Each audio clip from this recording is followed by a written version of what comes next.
I'm a world-class fighter. I've been living this life for a long time. This is how I feed my family, man. So I'm about that contract life, nothing else. If I got to stay busy and just stay busy moving, but I can get an opportunity to fight a world champion real soon, then that's what I'm going to do. I said I was willing to move up because Laura mentioned my name. He mentioned Danny Garcia, Keith Thurman. I mean, it seems like he just wants to fight a name. So at the end of the day, I said I'd be willing to do that too. If that's the best contract I can get right here, right now, and be a three-time two-divisional world champion, it's not, I don't want to be at 54. I still am devoted to 47.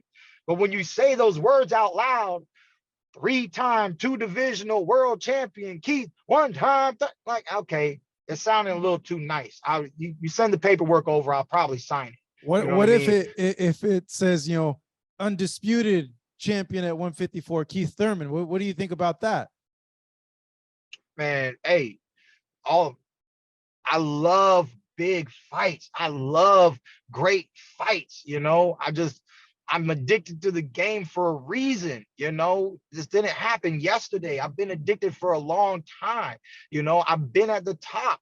That fight with Manny Pacquiao, I would have fought to the death.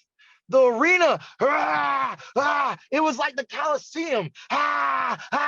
It was like we were back 1,000 years ago. You know what I'm saying? I mean, it's a real gladiator sport. When you get to that level, when you elevate it to that magnitude, you can feel the ancestry of where this sport happened, and it dates back to the Colosseum.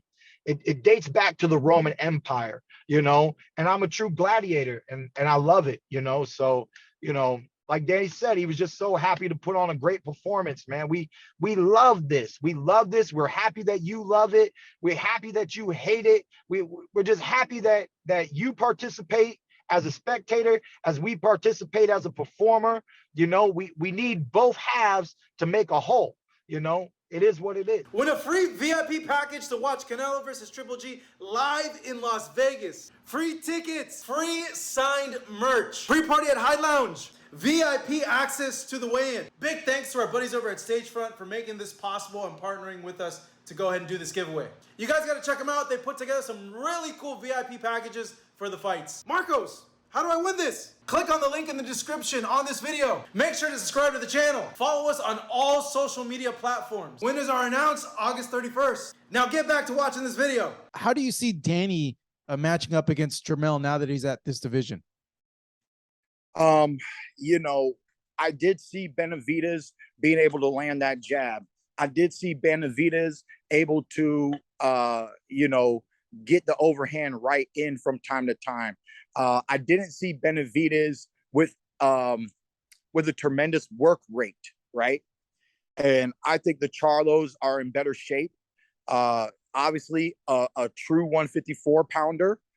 And I just think that he would be able to bring a lot more problems to Danny if Danny was to step up and take that challenge. He feels a lot more comfortable.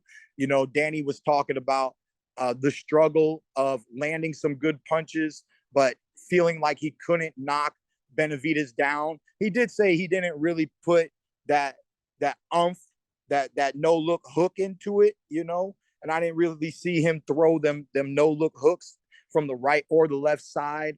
But that's what made Danny so explosive. You look at his highlights, you look at his knockouts, you look at his great wars early on in his career and what his power was doing to people.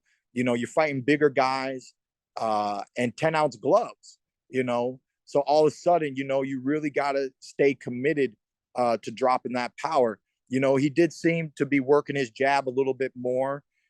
He seemed to be using some ring gentlemanship a little bit more. But the Charlos, both of them are athletes. They're athletic fighters. And that's how I like to look at boxing sometimes. You look at the power puncher. You look at the guy who can't hurt you, but throws 100 punches around, somebody who's just more tactical. You know, you look at people who are very athletic. You look at slick fighters. You know, Danny is a little slick now. You know, he's like a flat-footed, slick Philly fighter who likes to throw some Philly bricks. But you know, that's what you got to do. You know, that's what I do. I classify fighters, and I don't really think that he has much outside of what he brings to the table. Kind of like a football team. You know what I'm saying? You know, you got to know their strengths, you got to know their weaknesses, and you know, and then you got to make a game plan according to that. So I would favor him, Charlo. I would favor Charlo in the matchup just because he's a solid 54, and Danny only having one fight, and yet to fight a true 54 pounder.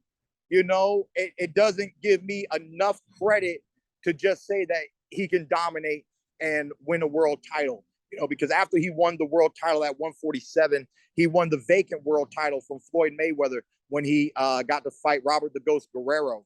You know, and then, like I said, he had some hurdles with Keith Thurman, Sean Porter, and Errol Spence. You know, elite fighters. You know, Danny Garcia will only lose to the best, and that's that.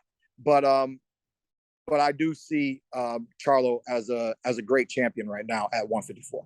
Thank you so much for watching this video, and make sure to subscribe for more videos of your favorite fighters over here on Fight Hub TV, and give us a follow online as well at Fight Hub TV on Twitter and on Instagram. We appreciate it, guys.